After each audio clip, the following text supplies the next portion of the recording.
The stench inside the Queen's chambers was so vile that attendants fainted before even crossing the threshold. The once magnificent Maria de' Medici, widow of Henry IV of France, mother of kings, architect of alliances, was now dissolving alive. In the next minutes, you'll uncover the medical evidence that exposes how France's most powerful woman transformed into a swollen, decaying relic of herself.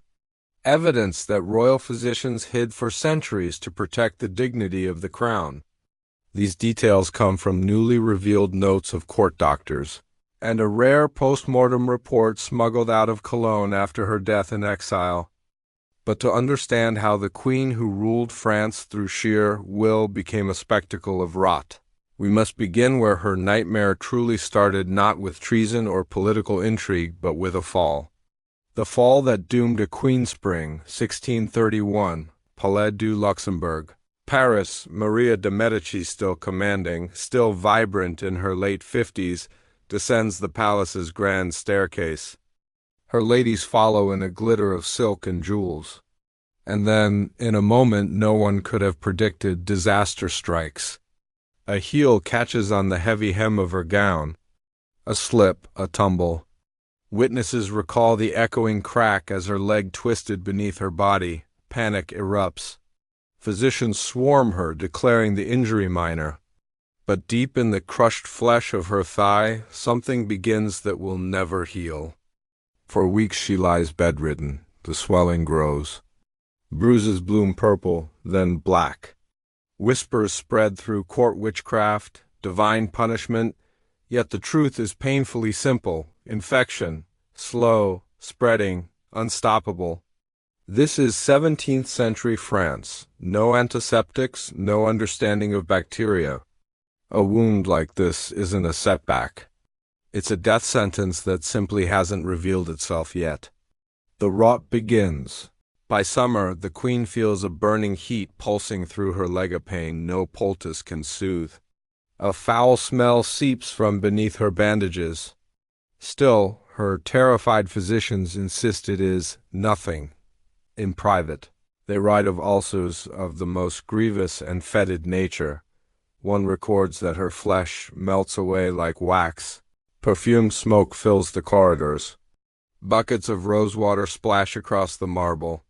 But no scent can mask what everyone knows. Maria de' Medici is rotting while she still lives. Each morning, surgeons slice open the wound to release streams of thick, yellow-green pus. Bronze bowls fill with steaming corruption. Her screams echo through the palace. Servants pretend not to hear. Still, Maria clings to dignity. She demands corsets laced tight, rouge on her cheeks, hair perfectly arranged. But every act of vanity tightens the trap. Compression bandages push infection deeper, cut off circulation, and turn her leg black and glossy like charred marble. The body horror of a Queen Winter, 1632. Her leg is now a landscape of nightmares, gnarled, ulcerated, weeping. Musicians stop playing in the outer rooms. They can hear her labored breathing rasping, wet sink with the rhythmic drip of infected fluid into bowls beneath her bed. Her doctors, trained in outdated Galenic humors, misread every symptom. They bleed her to reduce fevers. They dose her with mercury to balance her temperament. Every cure fuels her destruction. By 1633, the queen who once commanded armies and negotiated with popes is nearly unrecognizable. Her body swells grotesquely as infection poisons her blood. Her face balloons until her eyes narrow to slits. Her moods twist wildly, one moment whispering prayers, the next hurling her rosary in rage. Modern physicians believe she was suffering from chronic osteomyelitis, a bone infection releasing waves of bacteria into her bloodstream. For her contemporaries, it looked like madness. For us, it is the unmistakable signature of septic poisoning.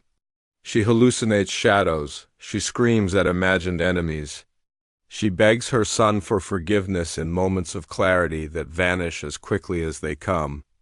Even her children avoid her. The palace turns against her by 1634. The stench invading the Luxembourg Palace becomes impossible to hide. Courtiers fake illnesses to avoid visiting her. Candles flicker and die when she exhales.